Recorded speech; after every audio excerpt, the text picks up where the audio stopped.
हाय, hello, नमस्कार. आणि हा बघा खूप दिवसाचेच हे व्हिडिओ आहेत आणि नेमक्या कुठल्या ऑर्डर आहेत काय आहे हे माझ्या आत्ता खरं तर लक्षातच नाही आहे. आणि ह्यांना खूप चॉकलेट जास्त हवं होतं, तर मी ही चॉकलेट हे आहे असंच ओव्हनवरती ठेवलेलं, म्हणजे OTGवरती. आणि मी तसंच ड्रीप करते, कारण हे ड्रीप केल्यानंतर ते कडक होणार चॉकलेट आणि एकदम थंड. आणि ते केक कटिंगनंतर ते बाईट बरोबर एकदम छान लागतं. ह्याच्यात कोणतंही काहीही मिक्स नाही आहे, व्हिप क्रीम वगैरे, हे फक्त चॉकलेट आहे. आणि एकदम ते थंड झाल्यानंतर एवढं छान झालेलं कडक असं, म्हणजे चोकोबारला वगैरे बाजूनं कसं चॉकलेट असते तसा हा केक होता.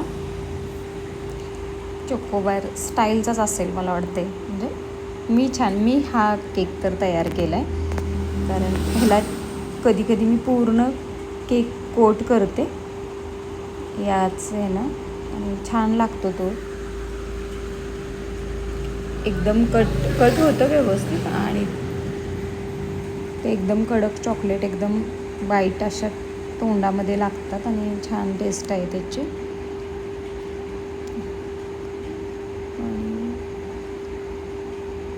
हा अर्धा किलोचा आणि तो फर्स्टला फोटो दाखवला तो 1 किलोचा.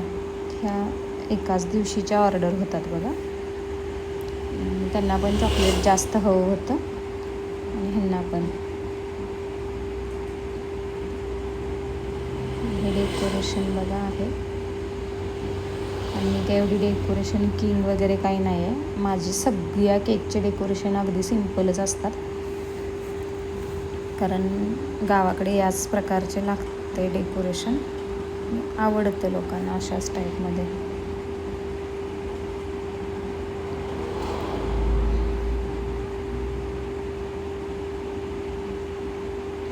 त्या दिवशी पण मला वाटते भरपूर केकच्या ऑर्डर होत्या, त्यामुळं ज्या दिवशी जास्त ऑर्डर असतील त्यावेळी त्याच वेळी आम्ही डेकोरेशन करून ठेवतो, कारण